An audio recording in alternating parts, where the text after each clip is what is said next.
Good afternoon, and welcome to the first of our Lunch with the League series. Before we start, I'd like to make a few announcements. Please turn off your video and remain muted throughout the session. There will be a Q&A session after we hear from our speakers today, so if you have any questions for them, please put them into the chat as they occur to you and direct them to Betsy Patterson. Finally, I'd like to advise you that this session is being recorded, and the link to the recording of each session will be available on our League website, and the link to the website is in the chat. At this time, I'd like to introduce the president of our local league, Kathy Morgan, who will make a few remarks. Thank you, Carol. Good afternoon, everyone, and thank you for being here today. The League of Women Voters was founded in 1920, 6 months before the ratification of the 19th Amendment, granting women the right to vote nationwide. It was established and continues today as a nonpartisan, grassroots political organization to encourage voters to become informed and active participants in our representative democracy.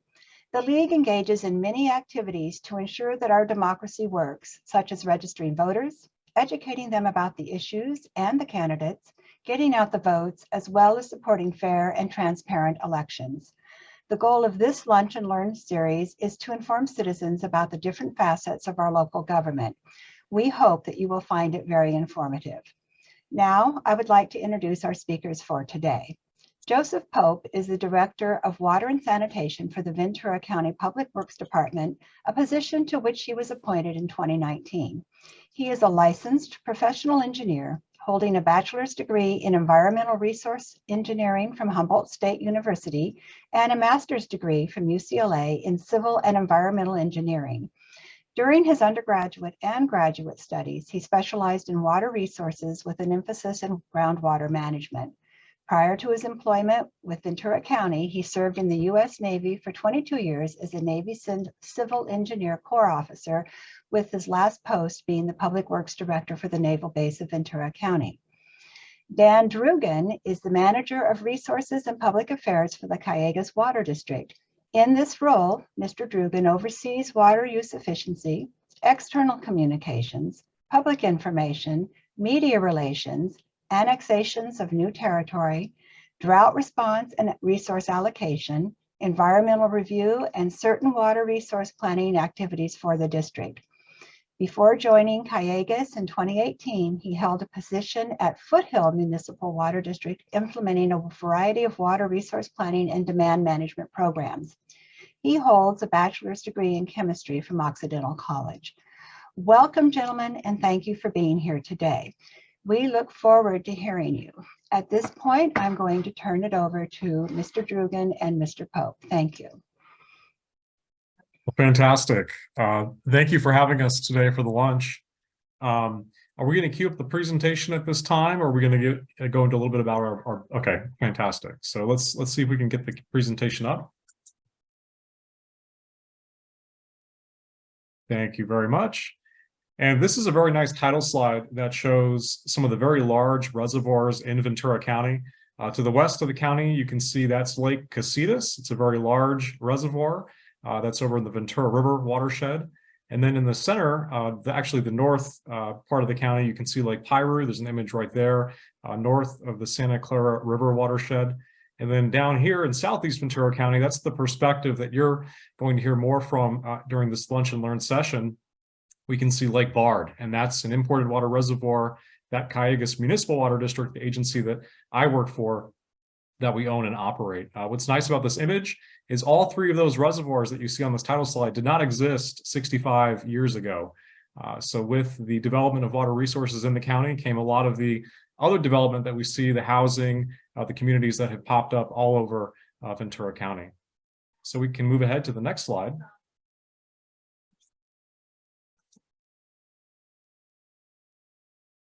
Little background about Calleguas, who we are and what we do. We are a part of the governance structure here of water in southeast Ventura County. We were formed in 1953 to actually investigate and pursue a supplemental water supply for the communities that we serve. To the right, there's a graphic of Ventura County. You can see how we articulate here in Southern California. We're a part of the Metropolitan Water District. in the communities that we serve. So to the east, there's Simi Valley, and then we also serve the cities of Moore Park, Camarillo, Thousand Oaks, Oxnard, Port Hueneme, a lot of the unincorporated areas in between there and that shaded yellow area. So predominantly it's southeast Ventura County that Calleguas Water District serves. And we do that through 19 retail water agencies that take delivery of imported water supplies that Calleguas distributes to them.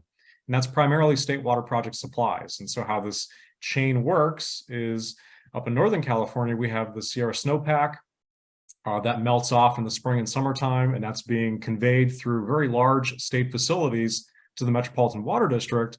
And then we take delivery of water supplies from Metropolitan. So lots of different agencies within that chain before it makes it to one of our 19 water purveyors. And we're very lucky, Joe Pope is one of those water purveyors with the Waterworks District here in Ventura County. Calleguas is governed by a 5-member elected board. So when you go out and vote, occasionally there is a board election for the Calleguas Water Board seat. So you can keep an eye on that. And we have about 70 employees that work at the district. So many of which live across our service area in Southeast Ventura County. Next slide.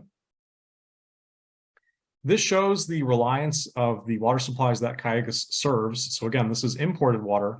And you can see a very stark difference between the upper zone of Calleguas, which we have in here in the Arroyo Simi and the Conejo Valley area, almost 100% reliant on the imported water supplies that we distribute. And then as we move more west into the service area, there's more local supply availability, groundwater supplies, as well as opportunities to recycle water that actually comes down the watershed for these communities. You can see how we extend as far west in the Oxnard area and how these agencies really have some of their own local resources that they can manage along with the imported water supply that Calleguas provides. Next slide. And this is an image of the Metropolitan Water District. So I did mention previously that Calleguas is a member agency of Metropolitan. Metropolitan is a very large agency. You can see right there, it's 26 member agencies, and Calleguas is at the northwest tip of this service area. So this conglomerate here includes the City of Los Angeles, the Department of Water and Power, includes Las Virgenes Municipal Water District, and all the way south to San Diego. So it's a very large service area for most of Southern California. And Metropolitan, how they serve their agencies, it's with deliveries from their own Colorado River aqueduct system.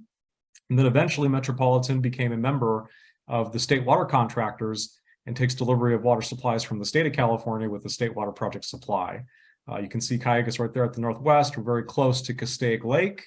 That is the terminus of the west branch of the state water project. That's a very important reservoir that we like to keep track of. And that's how imported water makes its way from the state water project down here into Southeast Ventura County. Next slide.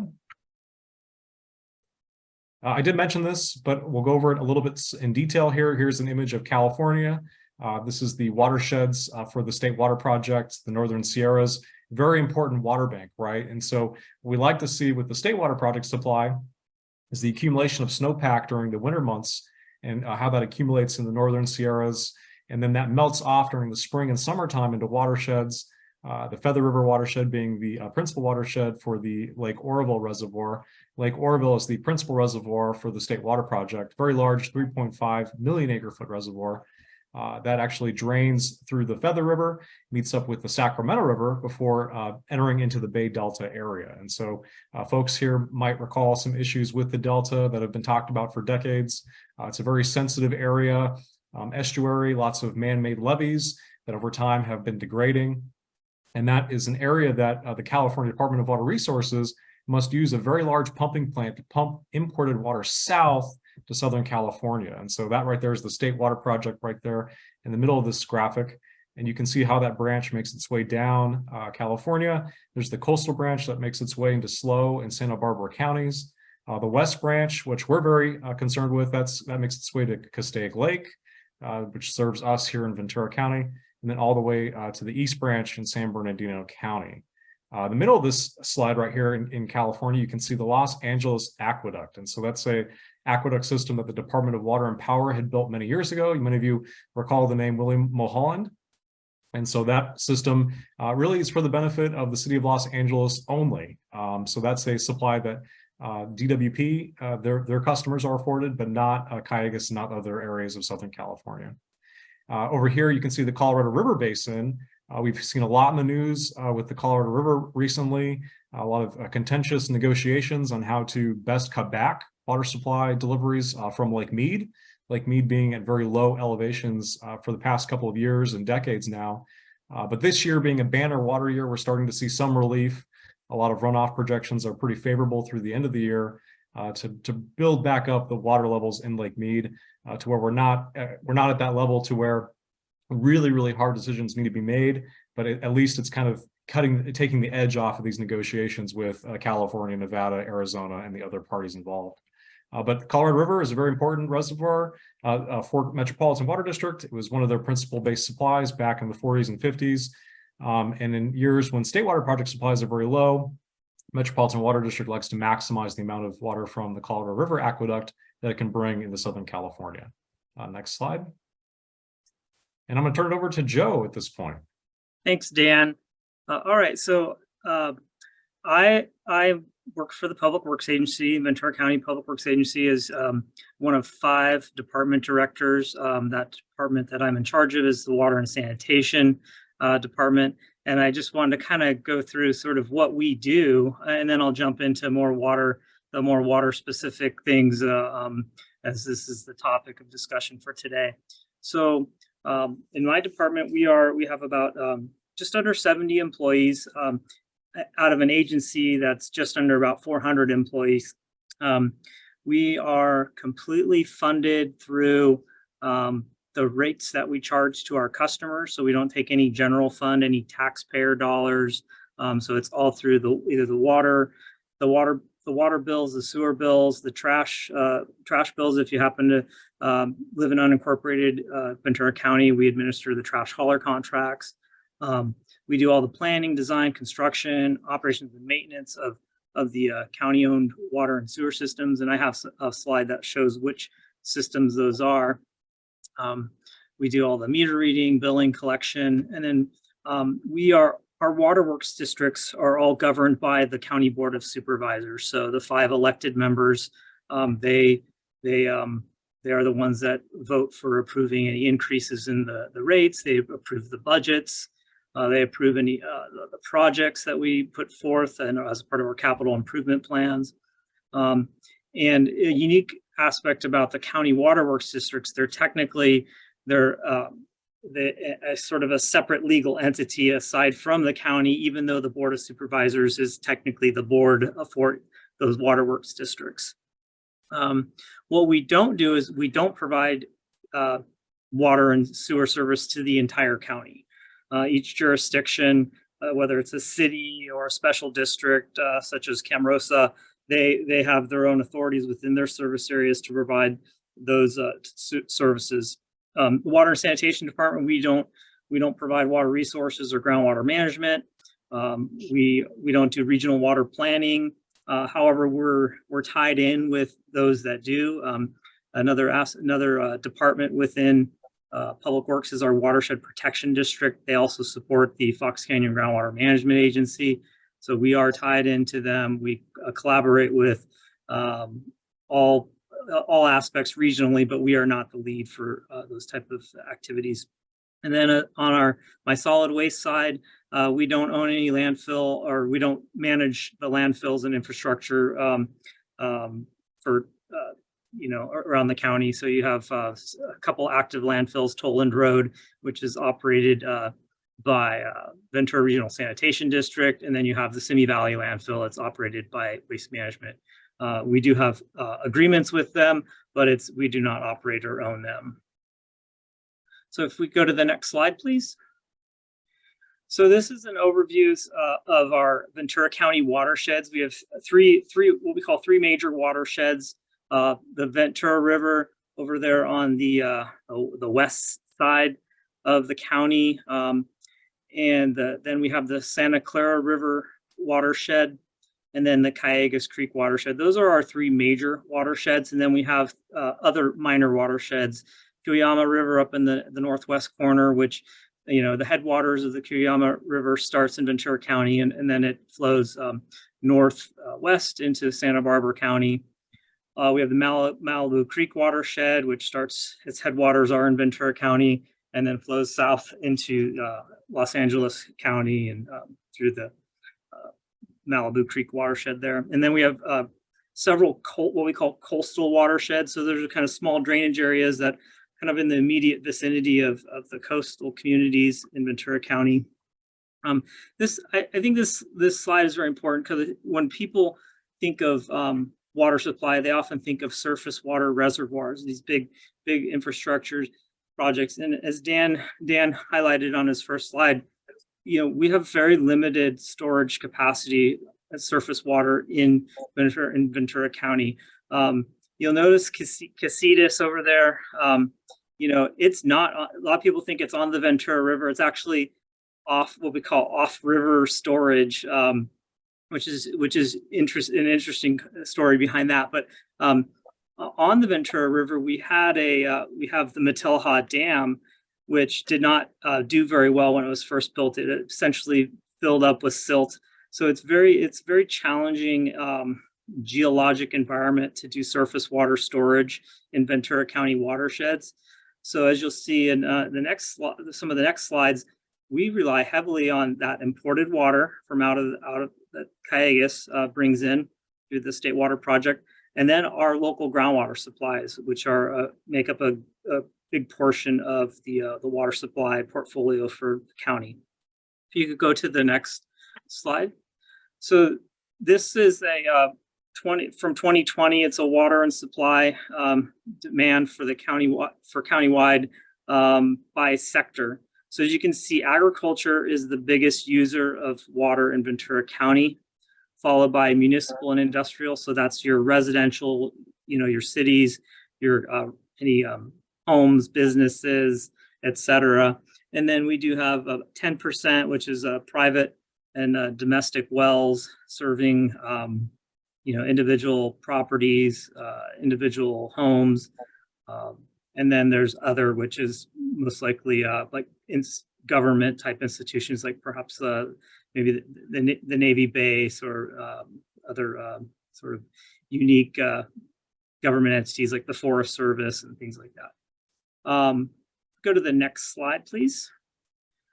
So now this is the slide that shows our water supplies by source. So the last one was by demand. So who's using the water? And this one is where's the water coming from? So you'll see the 25% imported water. That is what Calleguas brings in, predominantly Calleguas. There's from time to time when there's excess water in the State Water Project, United Water does bring in some imported water through Piru. And then, but the majority, 90 or 63% is local groundwater. So that's water that's pumped from our groundwater aquifers throughout Ventura County. And then the surface water, that's predominantly coming from Casitas and Piru, and to a lesser extent, like Bard from time to time. I mean, that's really more of an emergency supply. Dan can get more into that. And then recycled water, that's essentially water that's used. It's non-potable water that's been treated to a high level that we then, we resell to typically agricultural customers, but also homeowners associations, golf courses. There's a big push to continue increasing the amount of recycled water that we produce, not just in Ventura County, but statewide. You go to the next slide, please. So this is just another way to kind of see how water has evolved. The water sources have evolved over time in Ventura County. As you can see, the biggest bar is that groundwater, and that's actually decreased over time. And that a lot of that has to do with just the nature of groundwater. It's as you pump the groundwater, the aquifers do get depleted. The state passed what's called the Sustainable Groundwater Management Act, and I think that was around that 2013, 2014 timeframe. And so that basically said, hey, if you're going to pump groundwater, you've got to do it sustainably. You've got to make sure that it does no harm to the can't degrade the quality or the quantity over a certain period of time. But as you can see, the overall since 1992, even though we've had population growth within Ventura County, our actual total water usage has gone down. And I think the other important takeaway here is that look at that, the very small amount of recycled water, that's that top bar. We were hardly doing any recycled water in 1992, and now that amount has grown. Now it doesn't look like a lot compared to the groundwater, but that recycled water is also most likely offsetting some of that groundwater that would have been pumped for agriculture. Now we're able to, in some cases, use recycled water in lieu of that groundwater source. Next slide, please. All right, so Dan was talking about that Calleguas is a water wholesaler. So in addition to Calleguas, which is in that southeast area in the label here in basically Simi Valley, Thousand Oaks, Moore Park, Camarillo, and then they cross overlap into the Oxnard plain as well, and do serve the city of Oxnard. United Water, they are one of the other wholesalers, along with Calleguas. So essentially, there's three wholesalers within Ventura County, and what wholesalers mean is that basically they're providing water to cities, individual farmers, mutual water companies, and so they're, for example, United Water, they bring in it's mostly groundwater, but they do bring in water from Lake Piru, and they serve that to their customers. Calleguas is using mostly surface water, but they also have groundwater supplies as well. Next slide. So this always blows my mind when people think, they look at the Ventura County Water and Sanitation and think, oh, you provide water for the entire county. Well, no, I don't. There's actually something like 160 water purveyors or retail water entities within Ventura County. And maybe people go, how is that possible? Well, there's a bunch of groups called mutual water companies. So these may be water companies that have one well and they serve two customers, but they pump groundwater. They have an ID with the state to provide provide water service, and so they count in that mix. But this is what makes managing water at a regional level very complicated because of all the different players. Now, the cities are the major users of the water after agricultural uses. But this is just this slide really illustrates the complexity of retail water in Ventura County. And let's see, I think we got another slide we could go to. Okay, so then where do I fit in? So out of all those 160 water purveyors, I have four water districts that provide potable water services. So our largest is in Moore Park, so that's County Waterworks District number 1. And in addition to water that we supply to our customers, or potable water, we also supply recycled water to our customers. Our sources of water, and also we do sewer treatment services. So we do provide sewer services within the boundaries of the city of Moore Park. What you'll notice about County Waterworks District 1 is it's unique in that it's a county waterworks district that supplies water to a city. Most of the cities have their own water. They provide their own water services. Some of them have a private entity like California American Water or Golden State. They'll provide water services in some of the cities, or in addition to the cities. But Moore Park also, the County Waterworks District involves the unincorporated areas around the city of Moore Park. The mix of water supplies for the Waterworks District number 1. We get about 80% of the water from Calleguas, and it varies about 20% from our local groundwater wells. We also do, and then I think, I know my numbers don't work out, but so if you subtract from the either the groundwater or the imported water, you can do the math in your head. But our recycled water, if you pull all our water sources together, it ends up being about 9%. So we end up being about maybe like 73% imported water, in like maybe 15 to 16% on the recycled water, and not the recycle, on the groundwater, and then recycled water fills in the rest. Waterworks District 19 is in Somas, unincorporated area of Somas. We are predominantly serving them groundwater. Probably about 95% is groundwater, and the rest is supplemented with Calleguas water. And about roughly 60% of the water we provide goes to agricultural uses in Somas.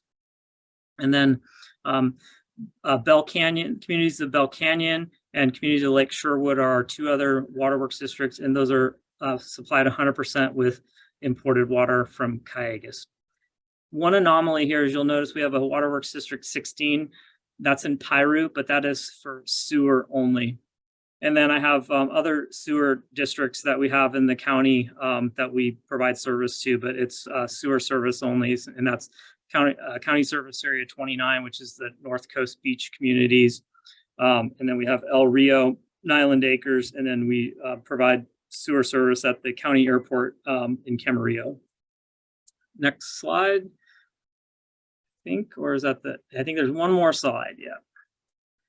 All right, so this just kind of speaks to a little bit more to the challenges that we have. We have our different sources of supply in the county. We have our demands, so the supplies on the left, precipitation, streams, imported water, groundwater, recycled. And then we have our demands. And then what happens in the middle is you've got all this other stuff that's really kind of the public policy, the governance, the planning, following state and federal laws for safe drinking water, getting the water to the customer, and then we fight, we litigate. There's groundwater adjudications going on in 2 different groundwater basins in Ventura. Well, actually 3 different groundwater basins in Ventura, I think, at this point. And so that local resource, groundwater, is typically your cheapest source of water. And so not to offend any lawyers on the call, but the lawyers, they line up and say, hey, we're here to help you get what's yours. So we've been involved in litigation over groundwater pumping rights. But the demands we have showed the demand slide, agricultural being the big one, municipal industrial being the other big one. And then you have environmental flows. We've got to follow all the fish and wildlife requirements for those that manage in surface water. It's a very challenging environment but it's also very exciting, because I think there's nothing. I really enjoy this line of work. We don't really think about everything you do in your day-to-day life, and we don't do anything without water, whether it's eating, bathing, just life in general. So it's an exciting business to be in. It's great to do it in the public sector to serve our communities. And I think if I had to do over again, I'd do it the same way and be in this position. I think I see Dan's nodding his head in agreement, and it's with that. I know we probably didn't answer all of your questions that you were given to us previously, but I would like to go ahead and open it up for questions. Well, thank you. That was very informative. And speaking as someone who's used to turning on the tap and water's coming out, I have to say that it's a lot more complicated. And as you said, the complexity of retail water and all the different districts that are in our city, I don't know how you keep track of it all. Really, thank you so much for what you do.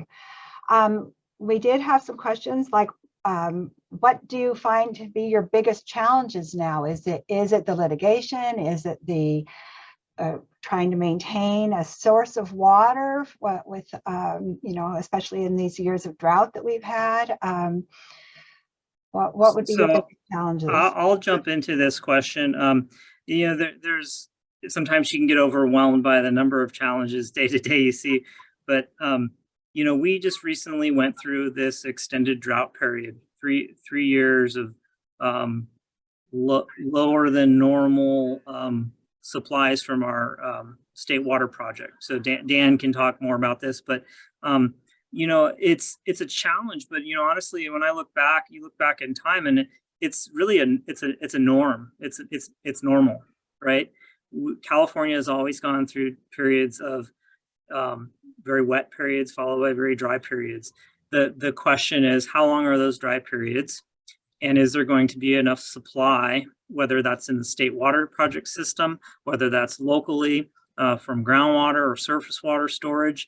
And what are we doing to make sure that the next long dry period, when that comes, because it's not if, it's when, that we're ready and we're not having to do drastic cuts to our customers.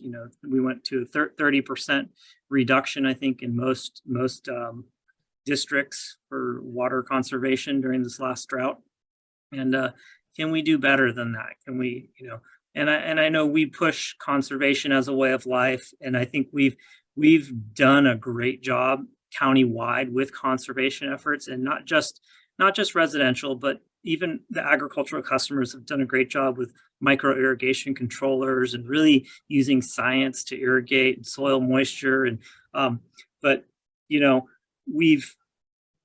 we're bumping up against pressures to solve the housing problem, right?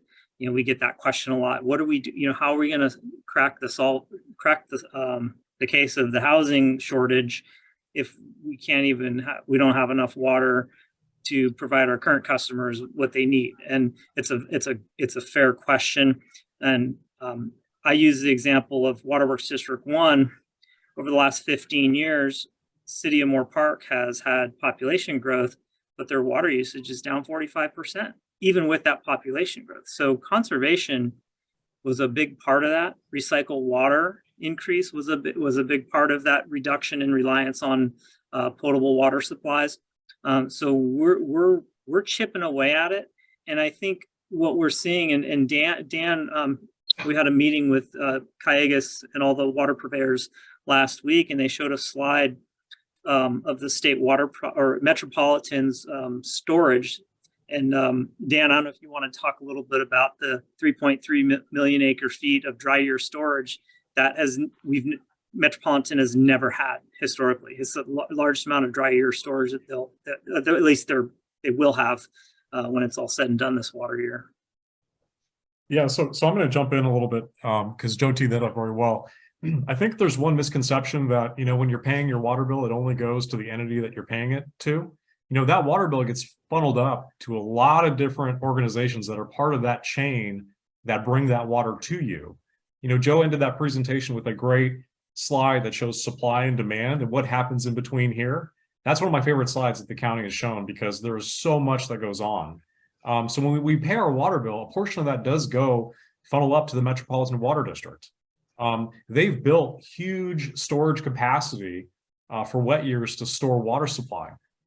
I think what we've seen recently is that certain areas in Metropolitan's system have difficulty in accessing all of the storage portfolio that they've created.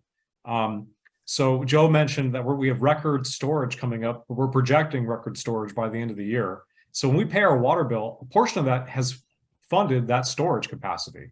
So Metropolitan has about 5 million acre feet of storage capacity. By the end of this year, I think they're projecting about 3.2 or 3.3 million acre feet of dry year storage. That's incredible. That's a record amount. So how do we go from, recent memory, an incredible drought period, right, where we asked communities to cut back to 1 day a week watering, to now ending the calendar year with the most amount of dry year storage that we've ever had with Metropolitan Water District? That's an incredible whiplash, right? We've seen that in the news, climate whiplash, weather whiplash. And so how do we think about managing through these incredible twists and turns with our water supply over the next few years. A part of that strategy is what Joe mentioned is conservation, right? I think we're going to continue to hear emphasis on that in future years. How can we continue to have, more population growth, but by using the same amount of water supply? We've seen that through Joe's slide through the 90s, right? We had a population of about 620,000 in the county to 2020, with adding almost 200,000 more people, but using the same amount of water. That's incredible. And I think that we have to really take our hats off to leaders and folks like everyone here that get that message out and can support that message for all of us in the water community. So thank you for doing that. Goodness, well, thank you very much. What about, I did read recently in the Ventura Star that Ventura City, which is where I live, is going to receive a grant or something to increase their water, I guess what you would call recycling program.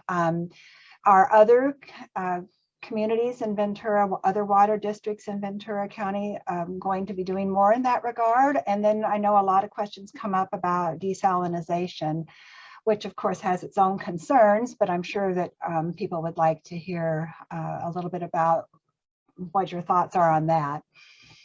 Yeah, so I'll jump in really quick on this, and Joe can come in at the end. So at the Calleguas level, what we've been focused on is building interconnections. That's kind of our first piece of new water programs and new infrastructure to help our system. We have one interconnection with Las Virgenes Municipal Water District that's currently under construction. That's great because that affords us additional opportunities with Las Virgenes, and they're developing another really advanced direct potable reuse program. And so what that is, I'm going to call back to an old way of determining this program, but toilet to tap, right? So taking your wastewater, treating it, and then putting it directly back into your potable water system. So there could be opportunities with that in terms of optimizing and bringing a portion of that supply into Ventura County, Southeast Ventura County. We're also working on an interconnection with the city of Ventura as well. So we are a provider of state water project supply. There's an interconnection that would be available for the city of Ventura between our systems, so that Calleguas could wheel the city of Ventura their own state water project allocation. So for many years, the city of Ventura has been a state water contractor, but has not had the direct infrastructure to take delivery of its state water project water. So everyone, if you live in the city of Ventura, you've paid your property taxes, you've been paying your water bill, you've been paying for a portion of that state water infrastructure, but you don't necessarily have the direct ability to take your water supply from that system. And so this interconnection will help solve that issue in future years. You did talk about desal, so I'm going to hit on that really quick. How we like to think about desal a little bit is it's almost like liposuction in terms of developing a new water supply. So you don't really do the hard work, right? We're a coastal community right next to the ocean. A lot of folks say, well, there it is, just develop desal. It's a very expensive cost in terms of developing that as a local resource. And there are other supply options further up the watershed that we're investigating that were more cost effective. And so we'd like to do those first before jumping into a desal solution, which really it's a really costly alternative. That's something that we continue to look at, but we'd like to investigate those other low-hanging fruit projects first, like desalters that are further up the stream to develop the local groundwater resources before going to desal. I'll I think Dan teed up the desalter, desalination ball for me to hit. So you'll know that you may have seen that the city of Camarillo, they built what's called a brackish groundwater desalination facility. It's operational. And what that's taking advantage of is it's these pockets of basically water that's cheaper to desalinate than ocean water, right? It's slightly salty. It's too salty to put directly into the pipe, but you can desalinate it for much cheaper than what it would cost to desalinate ocean water, and it's close to where your customers are, right? So there's, think about the way water works. We like it to flow downhill, right? So the problem with the ocean is it's at the lowest point in any water system. It's going to be at the lowest point. So there's a very expensive cost, not just to remove that salt from there, but then you've got to pump it uphill. And Ventura County is a very hilly county.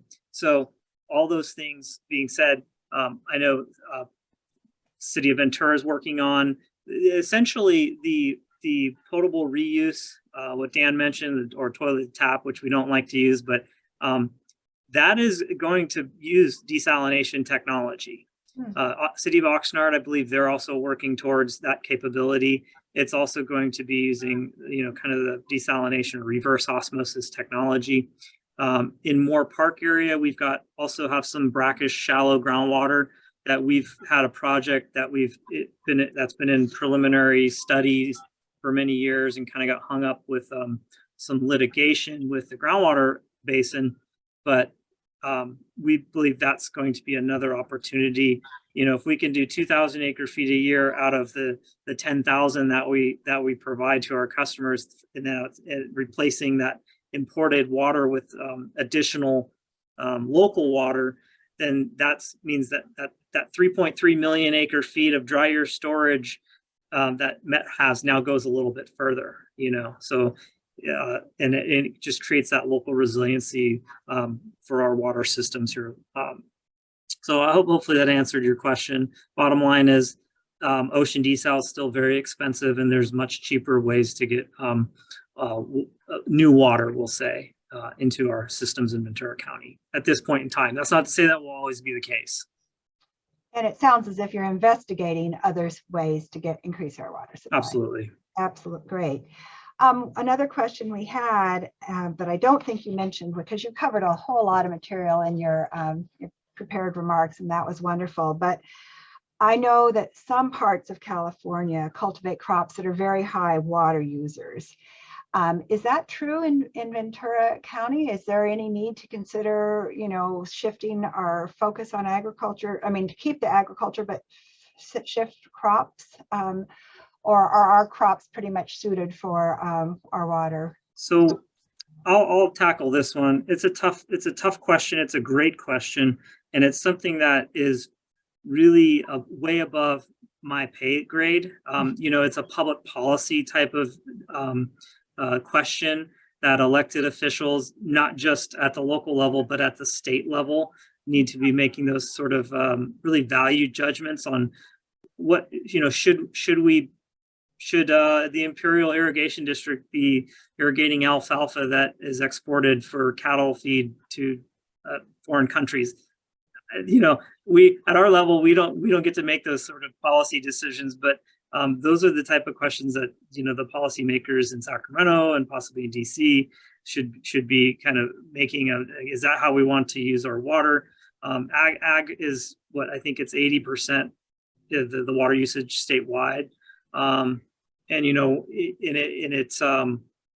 So yeah, I mean, I think that's really a question for someone from the Farm Bureau maybe would be well suited to answer that question, but it speaks to a very broad public policy issue, kind of gets down to some sort of state constitutional issues of what the highest and best purposes of water should be. Well, thank you for that. You mentioned that 80% of water goes to agriculture. So in counties or places that have water rationing, Ventura City never did, but other parts of the county did. Of course, we were encouraged to conserve, but there was no actual limits. But in places that have water rationing, do our farms or agricultural areas held to those same rationing? Do you know? So I can speak for my waterworks districts. That we followed what came out from the governor's executive order, which then it was implemented. It's the governor's executive order implemented by the Department of Water Resources, and then down to Metropolitan issued orders during the drought, and then Calleguas issued. It was kind of a ripple effect down to us. And in those orders, they had never placed any restriction on agricultural usage. So it was all domestic, commercial, industrial usage. And so in my districts, we did not put any restrictions on agricultural usage of. And the big reason for that is a lot of our agriculture in Ventura County are trees. It's avocados, it's citrus. And if you give a 30% cut to an avocado farmer, they don't water 30% less of they have to remove 30% of their trees.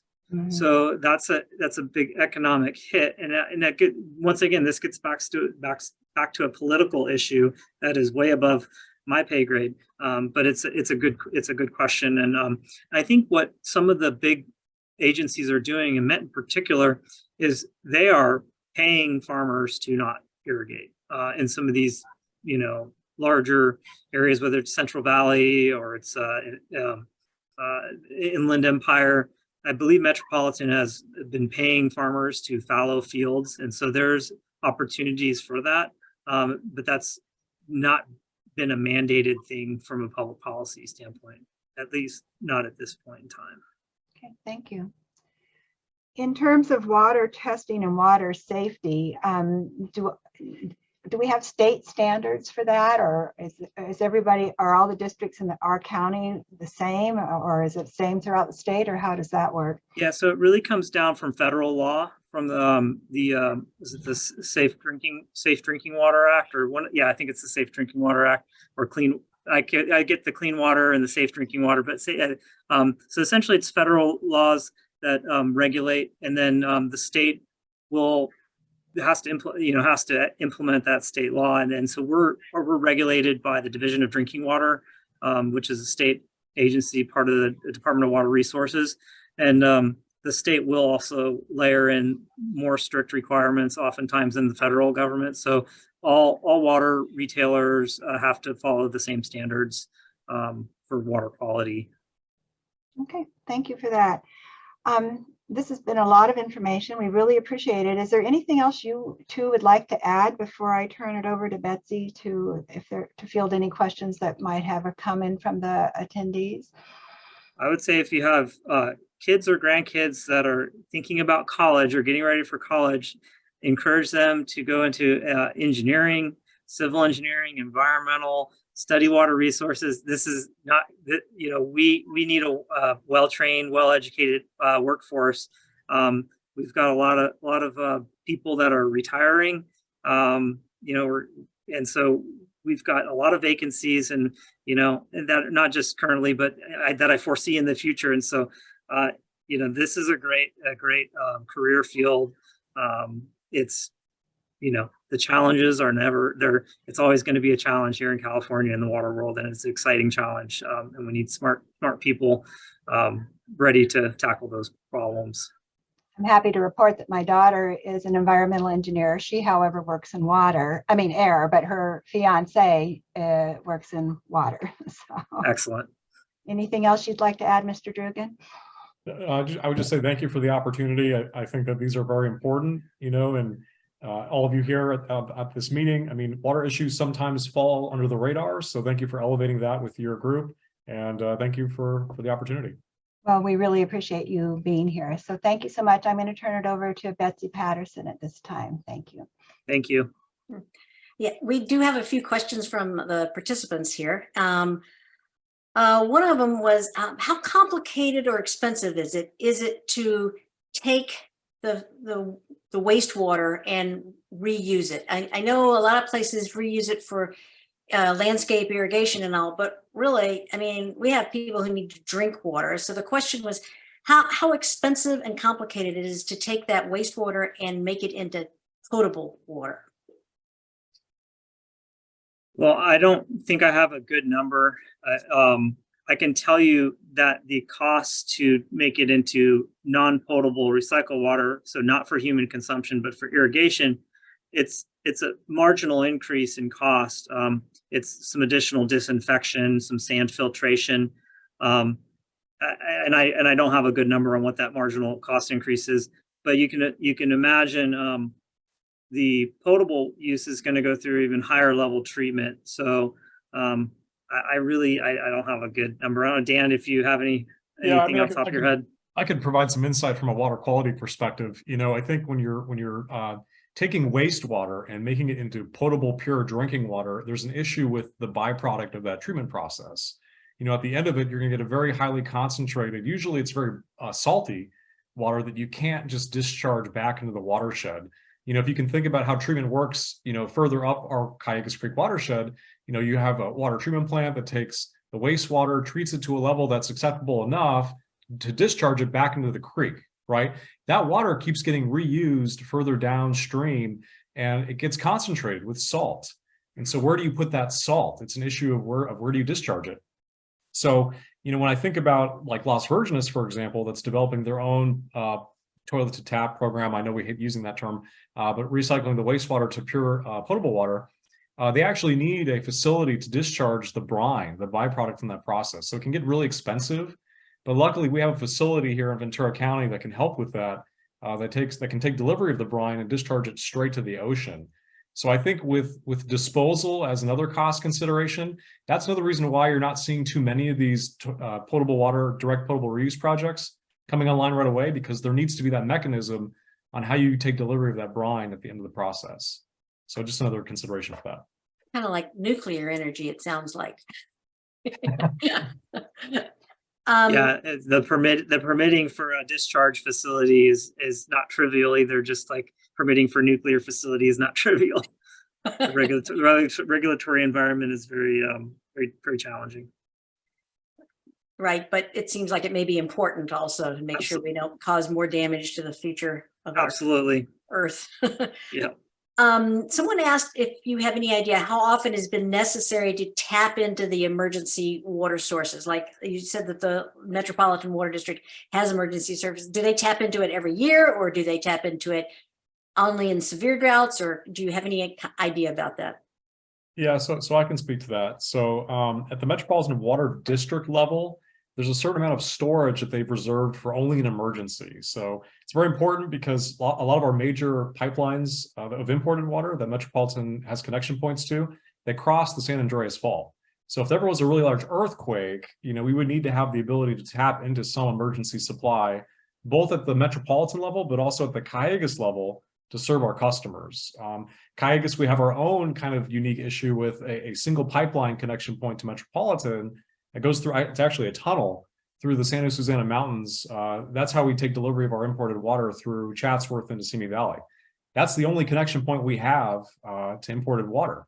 So if there ever was a big earthquake and that tunnel were to collapse, one of the big planning initiatives that we've had here at Calleguas is how do we best serve our communities for about 6 months, right? With water supplies that we've stored over here on our side of the county. That includes Lake Bard. So Lake Bard, that's located right there kind of at the junction of Thousand Oaks and Simi Valley. Our office is right across the street from the sheriff's station. That reservoir, it's about 10,500 acre feet of water. It was enough back in the 60s to serve our service area for a year. Now it's only enough to serve for a month.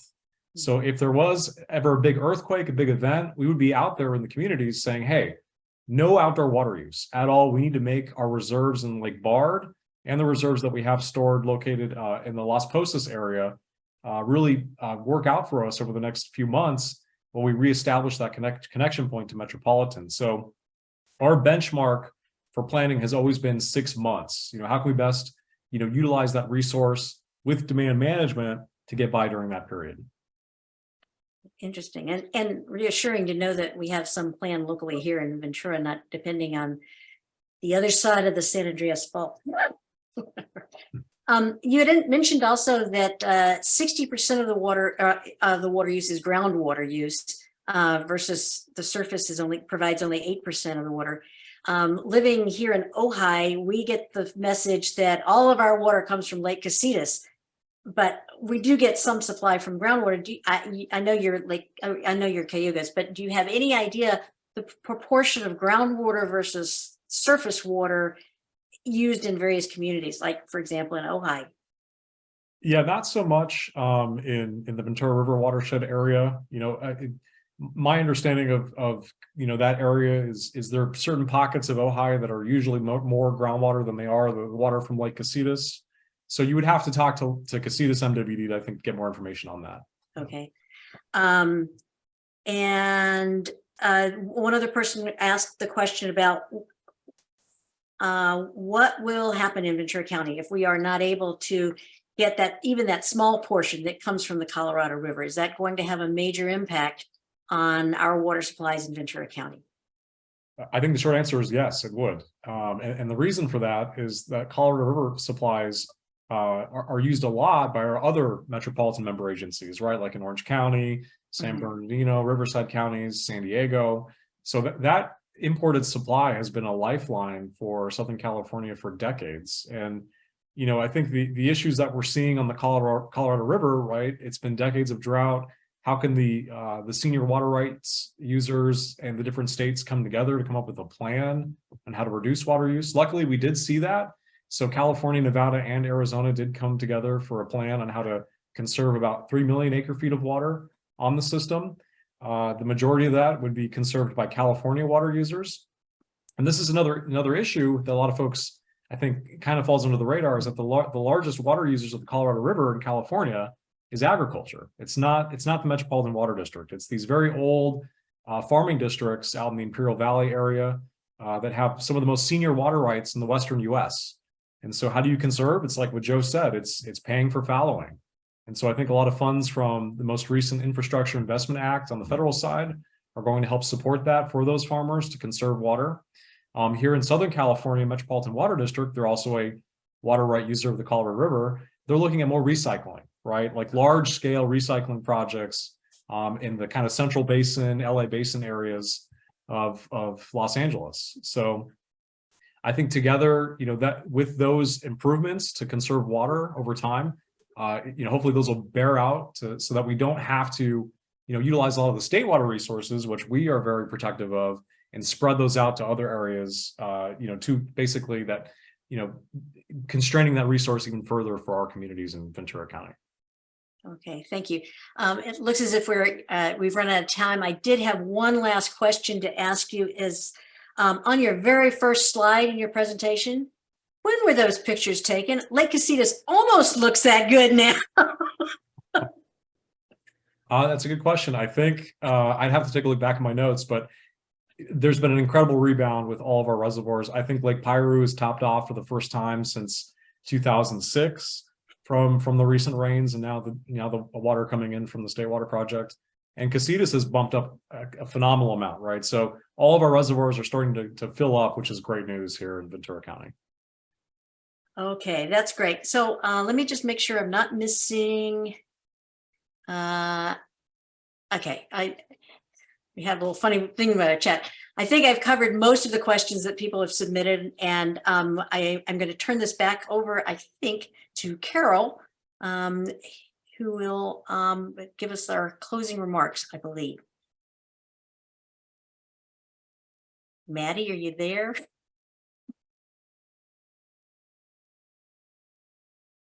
It's Patty who had those remarks. Oh, I'm sorry. It's That's Patty all right. Chan who has those remarks. Well, let's see. We turn them over to Patty Chan then.